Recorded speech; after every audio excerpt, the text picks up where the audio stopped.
dan mereka menyekan barcode-nya dan akhirnya mendapatkan penyelesaian, yakni kode-kode yang harus dibacakan lagi dalam bentuk sebuah gambar, semacam ritual aneh gitu, entah itu ritual satanik atau Illuminati atau apapun itu yang aneh. Tiba-tiba ada sesosok orang berkepala rusa yang tadi sedang mendatangi mereka, lalu mereka memutuskan untuk menjauhi lokasi tersebut dan mereka menuju ke tempat Avi. Ternyata Avi itu merupakan seorang profesor dan dosen yang sedang mengajar mata kuliah mahasiswanya. Setelah kelas usai, Connor dan Gwen menemuinya dan menunjukkan gambar mengenai perekrutan Secret Society yang didapatkan tadi. Karena si Profesor Avi ini merupakan dosen sastra, dia bisa menjelaskan tentang karya seni ini.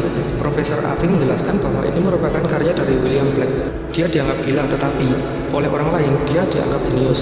Tetapi sepertinya ada yang menyempurnakan karya-karyanya. Jadi gambar tangan itu berasal dari dua cetakan Nebukadnezar yang berbeda. Nebukadnezar itu merupakan penguasa kekaisaran Babilonia baru dalam dinasti Kasdim yang berkuasa pada 605 sebelum Masehi sampai 562 sebelum Masehi, yang biasa mereka sebut dengan Raja Babel. Terus si Connor malah ngomong, masa itu tangan Raja Babel, sepertinya kayak nenek koni. Goblok. Lalu si Avi bilang itu Origin. Jeropom aneh Origin. Terus si Avi menjelaskan kembali kalau sepertinya itu salah satu kreasi mitologis Blake dan karyanya yang paling membanggakan. Dia banyak mereferensikannya. Dia seperti Tuhan, seperti pencipta. Terkadang dia seperti iblis. Dia berperang melawan imajinasi, menetapkan hukum dan aturan atas semua ciptaan. Tapi akhirnya dia menjadi budak dari batasan yang dia coba paksakan ke dalam alam semesta. Si Connor menjawab, aku mengerti, karya ini mewakili segalanya, anti-sains, anti kemapanan, dan anti-anti lainnya. Dan mereka menyadari bahwa sebenarnya gambar itu terbalik. Si Gwen ngomong kalau itu semacam kotak masonik dan kompas atau logo atau kode itu apalah. Akhirnya si Connor itu membalikan gambarnya 180 derajat dan menemukan kode 3301 dalam bentuk angka Romawi yang awalnya tadi terbalik posisinya. Lalu setelah Connor mengotak-atik, lalu muncul kata-kata bahwa kami ada di mana saja, dan muncul angka-angka, banyak sekali angka-angka, dan Connor menyadari bahwa itu bilangan prima. Angka prima itu kan ada 1, 2, 3, 5, 7, dan ada beberapa angka yang bukan prima. Lalu Connor merangkai angka-angka yang bukan prima dan mendapatkan kodenya. Tetapi Avi meminta Connor untuk memberhentikan karena kode itu merupakan kode yang mewakili kejatuhan manusia, dan ia merasa kalau kode itu merujuk ke dua konsep, yaitu nihilisme. Nihilisme adalah paham aliran filsafat sosial yang tidak mengakui nilai-nilai kesusilaan, kemanusiaan, keindahan, dan sebagainya. Juga sebagai bentuk kekuasaan pemerintah, semua orang berhak mengikuti kemauannya sendiri.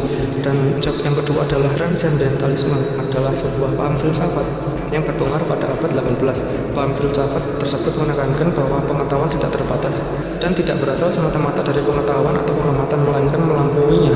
Jadi dua paham tersebut dapat menyebabkan genosida massal atau pembantaian massal. Dia menemukan kata bahwa jika apa yang mereka katakan adalah apa yang mereka yakini, berhentilah. Abaikan dasmu, foto. Lanjut. Akhirnya setelah kode dimasukkan, muncullah sebuah gambar baru yang menuju untuk pemecahan kode selanjutnya. Muncul tulisan pigmen sayap. Saya hanya cocok untuk raja. Apakah saya? Kayak semacam tebakan gitulah ya. Jadi itu kayak semacam gambar otak manusia di zaman dahulu gitu. Singkat cerita, mereka pergi ke rumah Avi dan berusaha menemukan penyelesaian dari gambar itu. Gwen melakukan riset dan ternyata itu kayak gambar struktur kotak gitu loh. Sumber bukunya dari buku De Humani Corporis Fabrica. Itu dari bahasa Latin yang berarti di atas kain tubuh manusia dalam 7 buku. Itu adalah seperangkat buku tentang anatomi manusia yang ditulis oleh Andreas Vesalius pada tahun 1515 sampai 1564 dan diterbitkan pada tahun 1543. Ini adalah kemajuan besar dalam sejarah anatomi pada saat itu. Jadi tugas mereka itu adalah menemukan pigmen-pigmen warna yang ditulis di buku itu terbuat dari apa dan segala. Intinya seperti itu. Pada dasarnya mereka itu diminta untuk mencari pigmen-pigmen warna itu dan terbuat dari apa. Jadi buku mengenai itu terdapat di museum tempat arsip. Maka dari itu mereka meminta akses melalui Avi sebagai Pak Profesor yang memiliki kartu untuk masuk ke museum. Adegan beralih pada saat mereka masuk ke museum dan di resepsionis ternyata tidak diperbolehkan masuk ke ruang arsip. Maka dari itu Avi diperintahkan oleh Connor untuk mengelabui resepsionis, sedangkan Connor dan Gwen memasuki ruang arsip. Singkat cerita, Connor dan Gwen menemukan buku yang dicari beserta gambar lengkap sesuai dengan gambar yang diberikan organisasi Cicada 3301 itu. Tapi pada saat itu mereka dipergoki oleh salah satu petugas. Untungnya mereka berhasil kabur. Dan saat jalan ke mobil, mereka diculik oleh manusia berkepala rusa berjumlah 2 orang. dan punya usut mereka dengan kelompok lainnya juga berusaha memecahkan kode Cicada 3301 dan juga membutuhkan gambar dari arsip itu, sehingga si kepala dosa itu berencana untuk mengubur Connor, Abby, dan Quinn agar mereka tidak bisa menyelesaikan perekrutan. Singkat cerita, datanglah para agen NSA, yaitu agen Sullivan, agen Carver, dan anggota-anggota lain. Tapi ingat, ini berdasarkan cerita Connor. Para agen datang untuk menolong dan berpakaian seperti boneka bayi dengan memakai popok dan kepalanya besar. Ya, jadi khas kostum kepala bayi di web itu ya. Lalu para agen nggak terima dong waktu Connor bercerita ini, dan inilah kondisi sesungguhnya.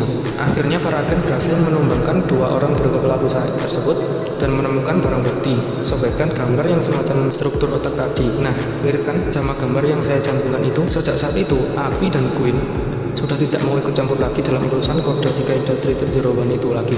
Dan adegan beralih pada saat di pengadilan. Connor menjelaskan bahwa setelah Badan Intelijen Amerika menguji lab untuk kertasnya, ternyata gambar itu diwarnai dengan batu sinabar. Nah, itu adalah jenis material merkuri sulfida yang memiliki warna merah tua atau coklat terang, di mana zaman kuno sinabar digiling menjadi bubuk untuk membentuk pigmen yang disebut dengan vermilion. Pigmen ini digunakan untuk seni dan dekorasi dan juga ditambahkan ke kosmetik.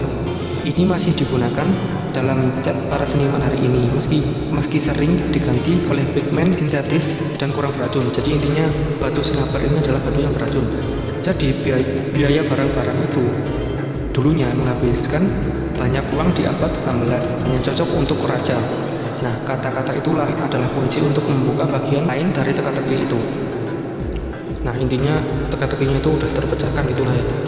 Connor bercerita kembali bahwa ia setelah itu sendirian dalam menyelesaikan dan memecahkan kode Cicada 3301. Dia sendirian